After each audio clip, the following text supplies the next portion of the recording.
Hello there, Eagles fans. Welcome back to Philly Eagles Therapy. I'm Basil. And I'm Baz. And we're recording Sunday, August 23rd, 2026, day after the Eagles' second preseason game of the 2026 NFL season. Dad, how you doing today? Yeah, good. It's funny, we're getting close, but when you say August 23rd, I'm like, wow, man, it's flying by. August is just going by so quick. But yeah, man, we're almost at August. Yeah, we're almost at the season. I mean, September 13th is the beginning of the Eagles season. 3 weeks ago. Yep. 3 weeks from today. Yeah. Well, let's start off the pod by talking real quick about the news that we received from the Philadelphia Eagles fan club. We are officially going to be watching games at Stoney's. It's going to be a bar downtown in Colorado Springs. I don't have the streets. It's on Tejon. Thank you very much. On Tejon. Stoney's on Tejon is where we're going to be watching the Eagles games this upcoming season. That's where the club will be. So it was the old Oscar Blues building. Yeah, it used to be Oscar Blues down there. Yeah, so look it up. Yep, look it up. All right, well, let's get into it. Dad, the Eagles lose this one 24-21. Big whoop. We saw some great stuff yesterday. It was a really good game, 1,000 times better than the first game. Way better. Give me your overall thoughts on it. I mean, they could have won the game, right? And if they won, what would we be doing? We'd be cheering? No, we didn't care, right? That would have been nice to stop them, but, they just gave up a couple late third down plays, and that's what you're going to get, right? Nobody's on the field that we know anyway. So, but yeah, it was an exciting game. I think it was exciting to watch because there were some good plays by some of our unsung heroes, guys that we didn't really know that well, and that was interesting to see. So I like that. Absolutely, yeah. We have a bunch of players that we're going to be going winners and losers, thumbs up, thumbs down, stock up, stock down, whatever you want to call the segment. We got some players that we'll talk about there. But overall, yeah, I thought it was a really good game. I mean, it was a fun preseason game. 24-21, that's better than 24-7, like I said. Yeah. So, I mean, I thought it was a pretty fun game, even for a loss. I mean, it's fun to see the players play well. It's fun to see the coaches coach well. It felt like football was really back. Yeah, and you're just watching to see who's got what. Like we saw right away early on that Dalton didn't have it, and we just kind of went, okay, well, let's go. Let's move on. But the running game was going well, and that was exciting. Good to see the line play. Some of the guys we were specifically watching. I thought the line played fantastic. Yeah, I mean, we'll talk about each guy individually, but I thought the line played great. I thought the D-line played fantastic. Defensive backs, not so much. Linebackers, same, but, that's what you get with third string, fourth stringers. That's right. That's how it works. But I thought when the second string was in at the beginning of the game, I thought they all looked really good. And I thought there was just really good play across the board on all phases. And there was a couple guys that we were like, he wasn't even on the roster last week. Yes. We had to do some looking up. Yeah, there was one guy who got a sack on number 30. What was his? I can't remember his last name. 34. Ramirez? No, Gushkin. That's it. Yeah, Gushkin. That's the one. I had not even heard of this guy, and it's 5 minutes in the game. He made a huge play and jumped into the backfield and got a great tackle. And like who? Looking at the list, who's that? What number is that again? Yeah. So good for him. Yeah. There was a lot of guys, and a lot of these guys aren't going to make the roster, but they might have solidified their chances on a practice squad or on another roster. You never know. They could have piggybacked somebody that was already kind of a lock for the practice squad, and they go, whoa, I saw this guy do something really good. Let's take a shot on him, Absolutely. Oh, I agree with you there. Cool. Well, then let's get into some players on the winners and losers. Starting off, number one, the biggest winner of the game, I thought, Ty Campbell on the defense. Ty Robinson. Sorry. That's okay. I was looking at That's okay. Ty Robinson. Yeah. Ty Robinson walks away from the game with 2 sacks, 3 quarterback hits, 4 total tackles. I mean, including last week with this, he made the roster in the last 2 weeks. I agree. I mean, he completely made the roster in the last 2 weeks. I think he had 3 tackles for loss last night as well, but I'm not sure if that was the combined two games that he's played in or not, but I definitely saw that he had 3 tackles for loss and the 3 sacks total. Gotcha. Okay. That's awesome. Yeah, and like I said, he really made the roster just in these 2 games because all the reports coming out from training camp was he wasn't showing much. He wasn't doing much, not many flashes or anything like that. Yeah. And I know he's been playing against backups, third strings, whatever, but when you dominate backups, it's different than playing well against backups. We got to the point in the game, we're just watching him. Is he going to make another? Is he going to bust through the line again like he did, like 2 or 3 plays in a row? Yeah. I know 2 plays in a row for sure. Correct. You're like, oh my God, is that him again? Like, wow, that was something. He had 2 plays in a row where he knocked the quarterback while he was throwing it, and then he got a sack on the next play. Yeah, he did everything too. They lined him out at the edge at one point. They had him outside. He was bull rushing. He was push pulling. He was swim moving. Good stunt. They did a good stunt. Great stunt. Yeah. Yes. So I thought, man, he really made the roster in these last 2 weeks. Well, he showed his football knowledge with that stunt play. I don't know if they called it themselves or if the coach called it in, but he definitely he knew where to go, and he walked right around that tackle and got right in there. It was awesome. Yeah. Next stock up, another defensive player. I'm going to go Jeremiah Trotter. We don't have to spend too much time on this because we know this guy's a great player. We already knew he was going to be on the roster, but we just have to talk about that sack that he had where he just ran through the line and tackled the quarterback before he even turned around. Jalen Carter, it looked like. It was amazing. Fast. I mean, that was one of the coolest sacks I'd seen in a while. I mean, that was a split second, great timing.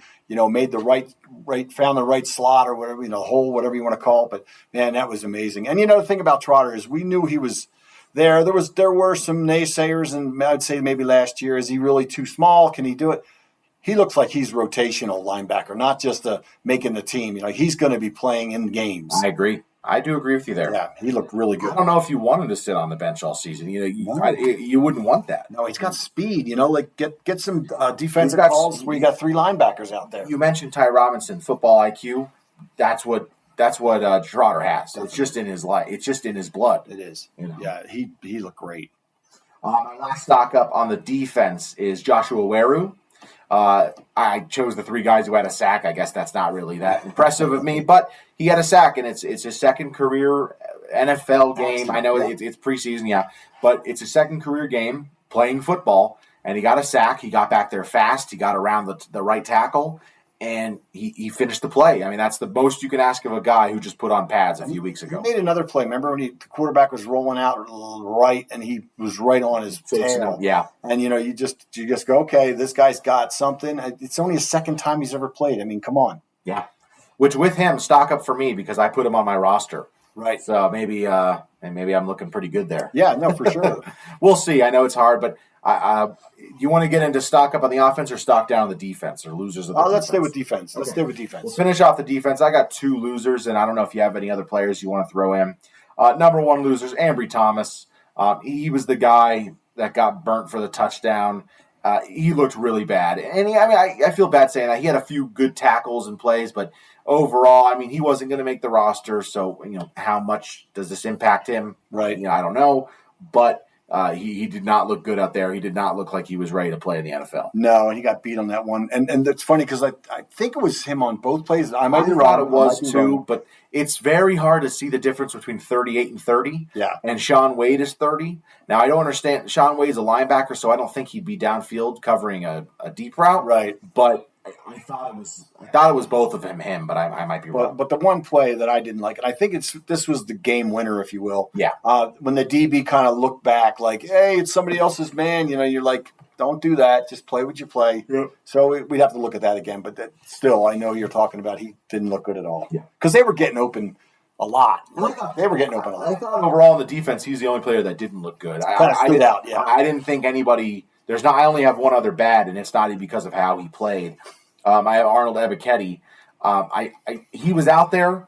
He didn't really do much, and I think Joshua Weru getting a sack pushes Ebiketie down. Right. Not because he played bad, but because Weru's looking kind of better. I think it's a bad look for Ebiketie. Now, we assume with the defensive end rotation, obviously Grenard, Smith, and Jalix Hunt are the ultimate locks They're the ultimate locks to make the team. And then after that, you're thinking Epinesa makes it, and then probably only one other defensive end. Yeah. And I put Joshua Weru, you put Ebiketie, and I did agree that Ebiketie probably has a bit better chance to make it. Right. But after last night, I just think, you really gotta put it out there. You gotta make it known that you're playing, and he just didn't. He really didn't do much. Well, the good thing about Epinesa, now not Ebiketie, but Epinesa is, he could be a rotational, get in there, kind of spell some time for somebody, maybe a second down so that Hunt can take a break or whoever.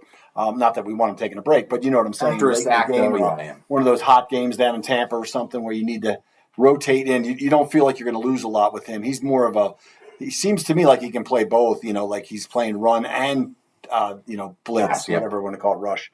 But, he's definitely gotten some time in this year, so in the preseason, which is good.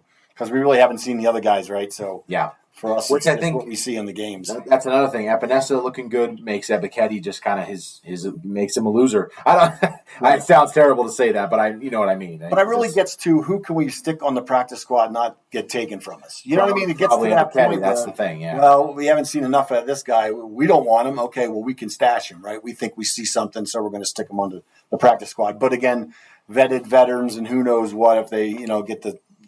If you could be put in a practice squad. Well, the rules changed on that where I think everybody can go on a practice squad. Okay. Like, I don't think there's any rules to that now. But that's all I have on the defense. Anybody else on the defense you wanted to mention that I missed?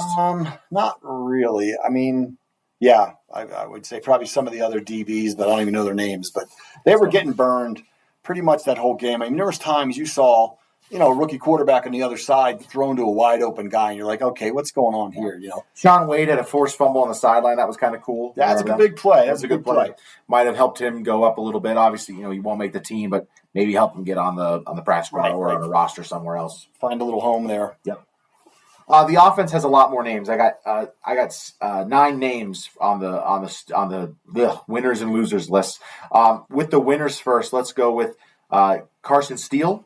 Oh, man. Carson Steele. Yep. Yeah. He might have made me change who I predicted to be on the roster. I really do. Now, I can't imagine. He's definitely not kicking off any of the running backs.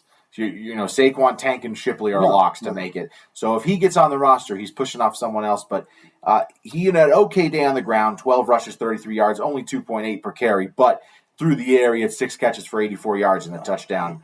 He just shows you that they can use him in a situation where he can be in the flat, and they do that pass play 2 or 3 times, that quick out pass. And the one time I kind of yelled because I'm like, what are you doing? Like, the guy's totally covered.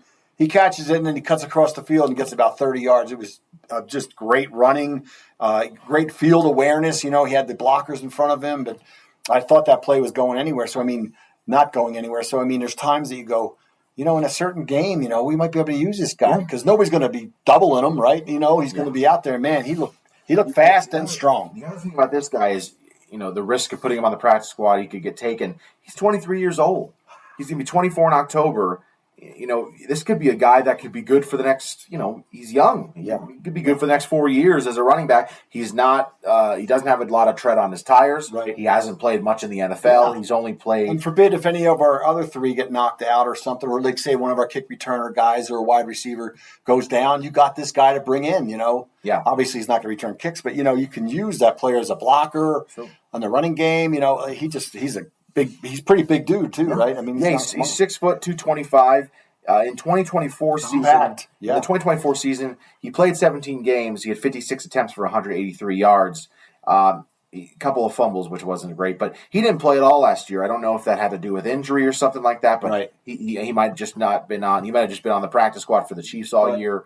But he might have kicked Latu off the roster, the roster that I had him on. You didn't, but I had him as one of the 4 backs, and maybe he takes that position. The only hard thing with that. Latu's 6'5", 244. Yeah. And Carson Steele, like I said, 6 foot 228. Yeah. And that's just a tough little for a fullback to try to make the roster. That's a tough fight. That's a tough uphill fight. He looked more like a running back to me, or at least a flanker back or something. Yeah. Gadget player, but he looked fantastic.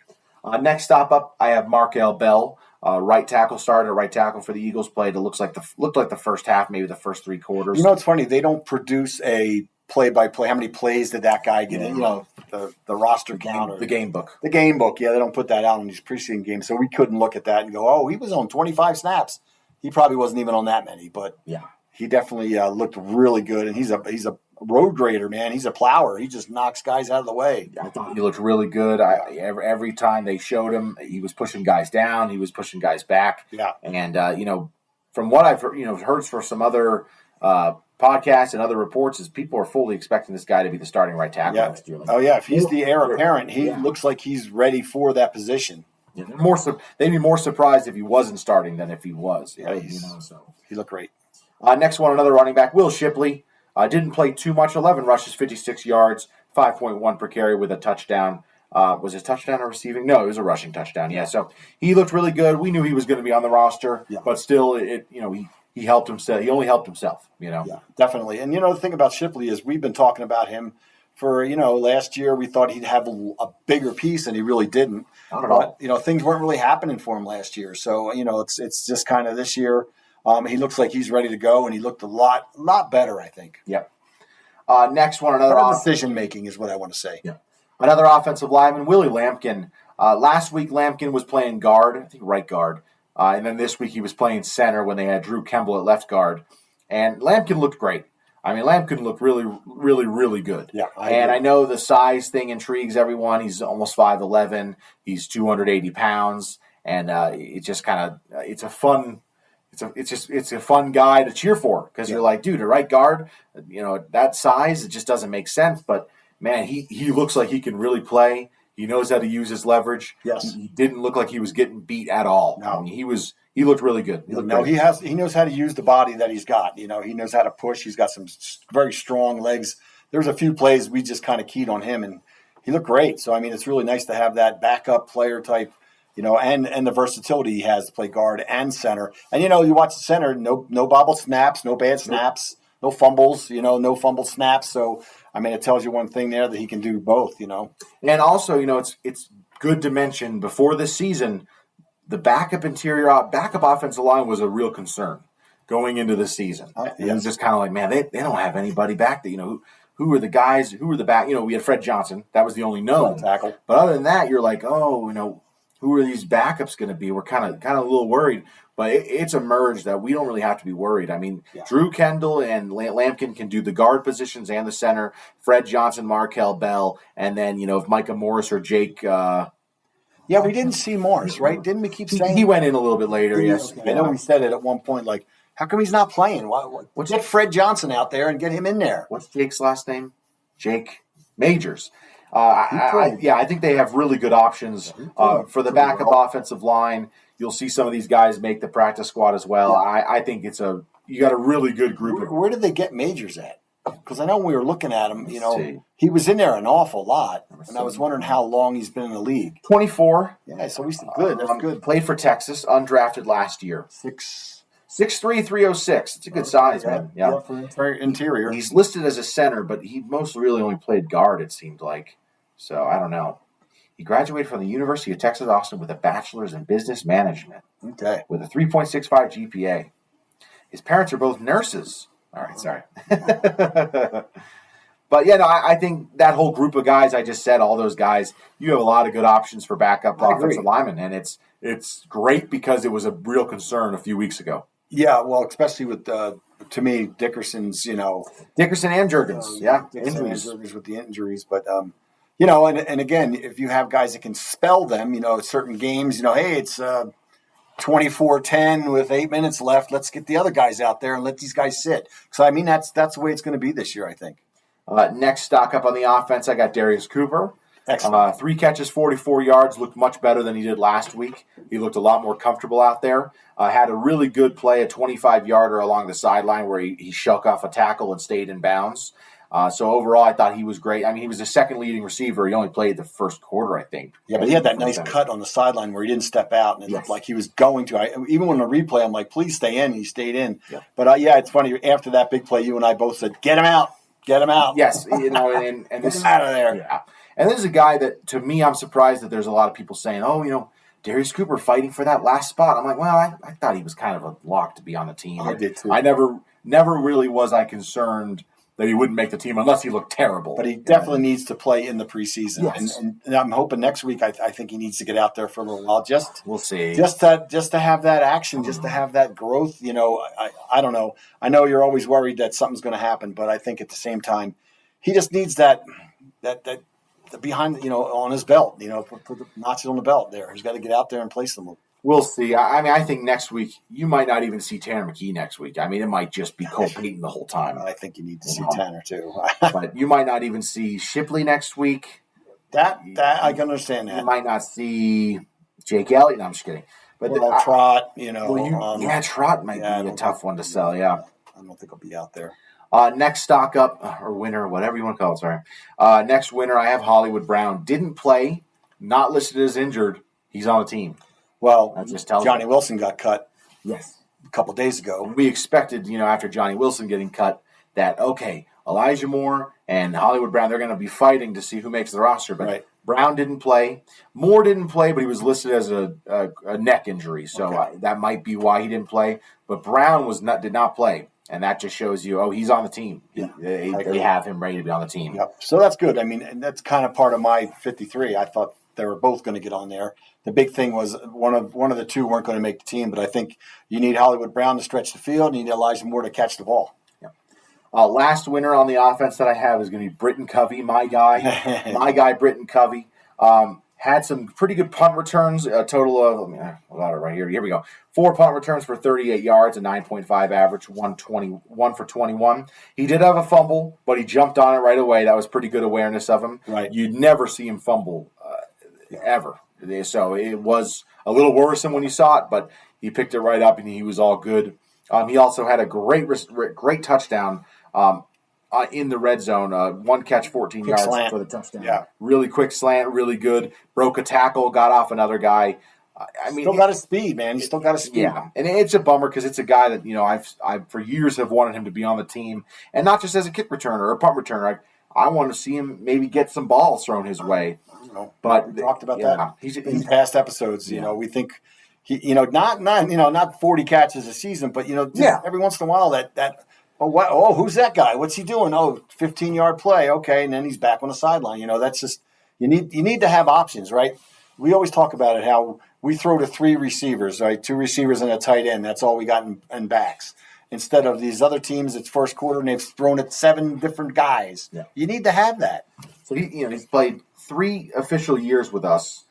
His first year he had 6 catches. I'm sorry, first year he had 4 catches. The next year 7. Last year he had 2. So I just think, let's get that up to 15. I agree. Get it up to 18. It doesn't have to be 40, like you said, but why can't I get 18 for 130 and 2 touchdowns? Right. It's a team game. You got to use them. I agree with you. So we'll see. I think he's a player that's always going to be. They'll get him on the practice squad. They'll elevate him for the first 4 weeks. Then they'll try to find a spot for him. They'll probably get a guy injured, things like that. So we'll see. That'll probably happen, and he'll probably be on. Regardless of the punt fumble, I don't think we have to worry about that in regular season because he just doesn't do it. Mm-hmm. This is practice. Maybe he's trying something different. That's all I have for the winners on offense. I got 3 losers. So number 1's the obvious one, Andy Dalton. Yes. 3 for 10, 44 yards. I think he completed his first 3 passes. That might be wrong, but he had 3 for 10. All 3 of those, 3 for 10, 44 yards. Cooper had 3 catches for 44 yards. All of his passes were completed to Cooper, but he didn't complete another pass. And it was. They looked ugly. There were some ugly passes. It was one of those situations where you're 3 minutes into the game. 8 minutes into the game. It's just like, why is this guy playing? Why do I have to watch him? Why do I have to watch this guy play football right now? What are we looking for? What are we trying to find? Like, there's that gem we were looking for. No, it's unfortunate, but that's just the way it is. It's over. Let's stop this stuff. Next one I have McKee Lemon. So this one's one of those didn't play, hasn't played, and that's why the stock goes down. I think the fact that obviously Smitty, Wicks aren't going to play, but the fact that they're not playing Brown. The fact that Cooper's out there looking good and the Elijah Moore we're not too sure about, it seems like they're probably pretty set on their wide receiver core. And obviously McKee Lemon's going to make the roster. There are people that have asked. There's been murmurs about will he not even make the team? That's foolish. Don't think that.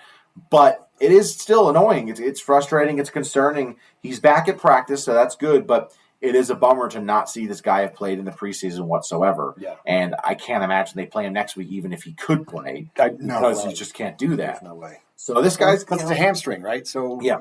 So it's a bummer because this guy, it feels like you're going to be starting off as the 3rd or 4th wide receiver on the team. Right. We were really hoping for number 2. We were expecting this guy to be number 2, play in the slot a little bit.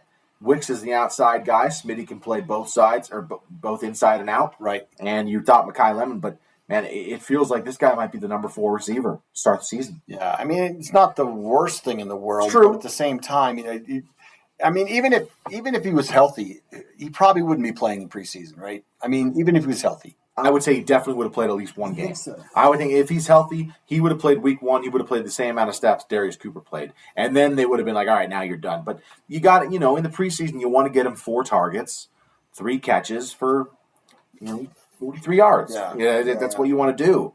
And it just didn't work. Nothing happened. And it's just the way they play anymore. I don't know if he would be in there. But and again, that's one of those things where who knows if he's really, that's just that we use that call just so he doesn't have to play. Just so there's no pressure on him. But I don't know. I maybe he wouldn't have played. I doubt it. I mean, how many number 1 picks were playing in the other games? I didn't really look at that. Come on, do you expect me to know that? I know. I'm just saying. That's the thing. Like I don't even want to watch our preseason games. Yeah, I put them on, and I'm 5 minutes in, and I'm like, yesterday was different. Yesterday was a little bit more fun, but obviously yesterday the injury happened on the first play of the game, which was a bummer, which we can take right now to say Jaquindon Jackson injured on the first kickoff. It's a bummer because I was like, oh, great tackle, and then he didn't get up, and it's like, oh, shoot, that sucks. So they thankfully released a report a little bit later during the game and let everybody know. He had strength in his extremities and movement. He's talking. And he did return to Philly last night with the Eagles. So you're like, okay, that's great news. If you get on a plane, that means you're okay. Yes. Otherwise, they keep you for observation. Is it a bus from Boston? Do they fly, you think? They got to fly. There's definitely, they're flying. But another thing I want to bring up, and now that you went through your list, is I thought go. I'm sorry. I have one more. Okay, well, let me go. Just the return teams. I thought the kickoff coverage was that tackle he made, but there was several other kickoff tackles that were good. Like, I forget the numbers, 43, 45. I mean, they made some plays, and I'm like, okay, that's good. I would agree with you. Found a gem there somewhere, but yeah, there was some good coverage on that. Yeah, I agree with you. I did think there was some pretty good kick coverage. Yeah, mostly kickoffs. The punts were out of bounds mostly. Yeah. I have my last loser from the game, and this is a big one, and this is kind of why I saved him for last. It's going to be the rookie tight end, Eli Stowers. So Eli Stowers went into this game. Last week he had 3 catches for, 11 yards? Or something like 12 yards. 3 yards a catch, something like that. This week he had 3 targets, no catches. It's funny because early on in the game he had a pretty good block at one point.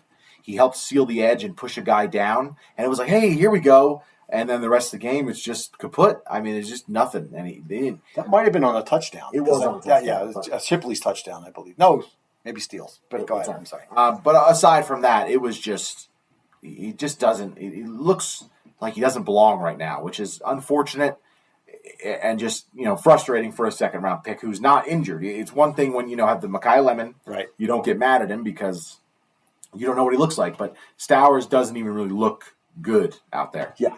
I agree. When we were keen on him, right? We wanted to see him get that 25-yard pass. Whoa, there he is on the sideline. Great play. But I think some of those passes, and I'd have to really isolate each one, but some of the passes that were thrown were just in the dirt and overheads and just it was really bad. Yeah. I know it's probably, maybe it's unfair when you think about it. We've had a pretty good run of tight ends here.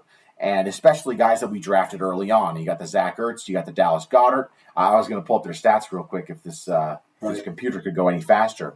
But as, rookies like Zach Ertz as a rookie, he was a contributor immediately. 16 games, 36 catches, 469 yards, 4 touchdowns. That's pretty darn good. That makes it 13 yards per catch. That's what you want out of a tight end right there. Which was his career high, actually. Wow. And then Goddard, not as much, but he has the Ertz still. Right. 16 games, 33 catches, 334 yards, 4 touchdowns. I'm just looking at those numbers, and I just don't see him getting anywhere near there. Right. Now, you need that. You need that of a tight end. Now, with that, I'll do this. I have a little fun activity if you're down to play it. Sure. I went through the last 6 drafts, except for 20. Sorry. I went from 2020 to 2025. I didn't do the 2026 draft. And I took every single rookie tight end who was drafted in the second round. And I have all their stats here. From their first year. From their rookie year. Gotcha. And this is kind of just to maybe help us cool down, maybe help us, face that, okay, maybe the expectations are a little bit too high. Right. So I have these. I'm going to go through them all right now. So in 2020, Cole Kmet, him, yes. Bears, yes. drafted in the second round. He played 16 games. And he had 28 catches, 243 yards, and 2 touchdowns. Do you think Stowers could do that? Yeah, we would. Yes. Okay. 2021, Pat Fryermuth for the Steelers. This one's a pretty good one. Big time. 11 games, 60 catches, 497 yards, 7 touchdowns. He's not getting 60 catches. I guarantee you that. Yeah. Next one, Trey McBride. This is a surprising one.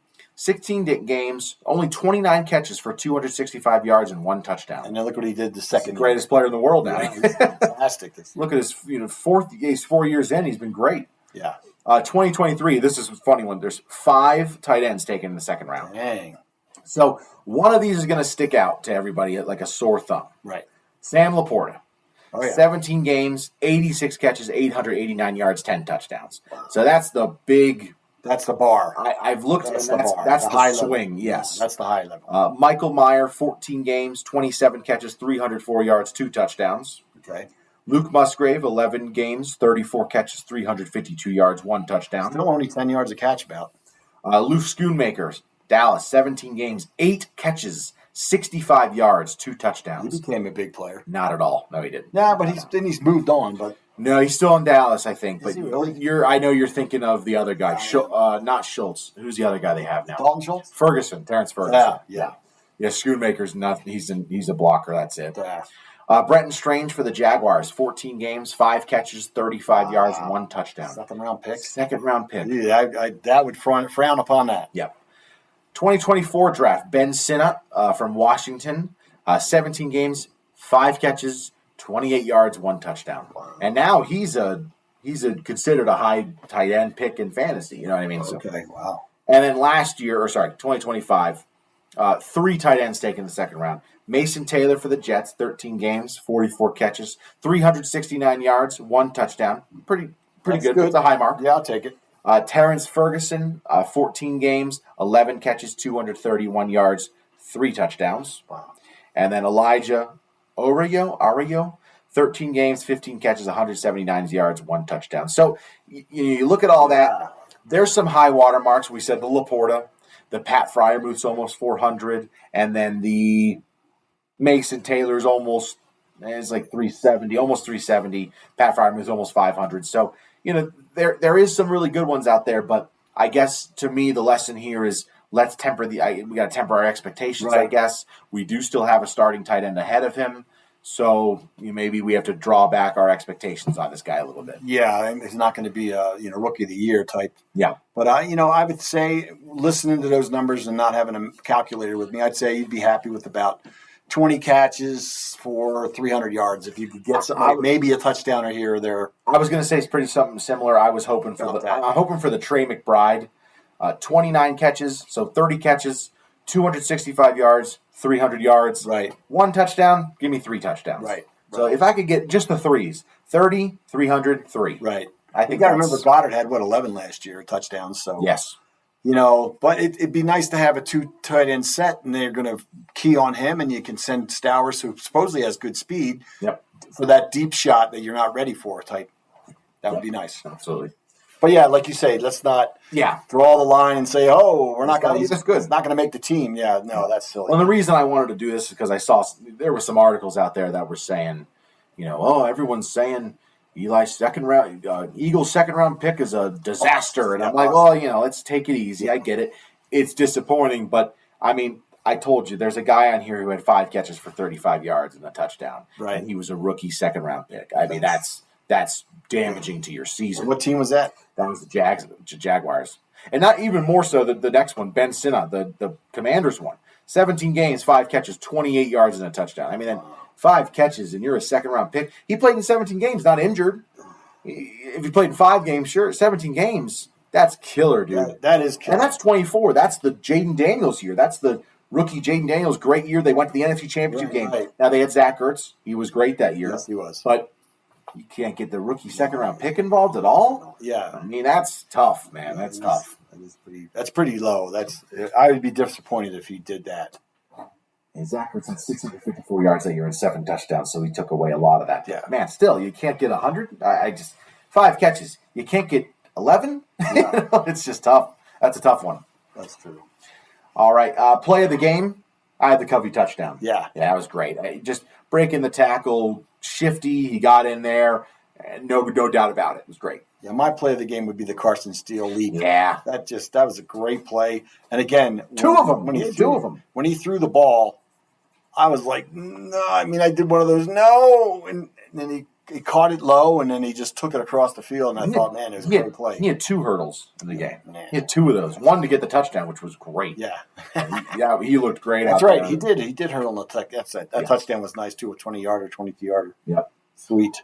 MVP of the game, probably go to Carson Steele. I would say so. It's got to be. He was the leading receiver and the second leading rusher. And Ty Robinson, maybe, if you want to go defense. That's true. You could do that. You know, offense is what sells. So absolutely, yeah.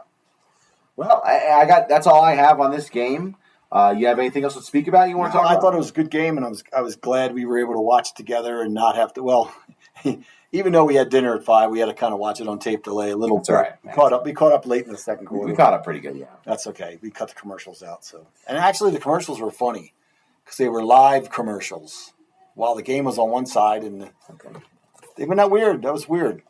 Upcoming this week, Eagles playing the Bengals on this next week.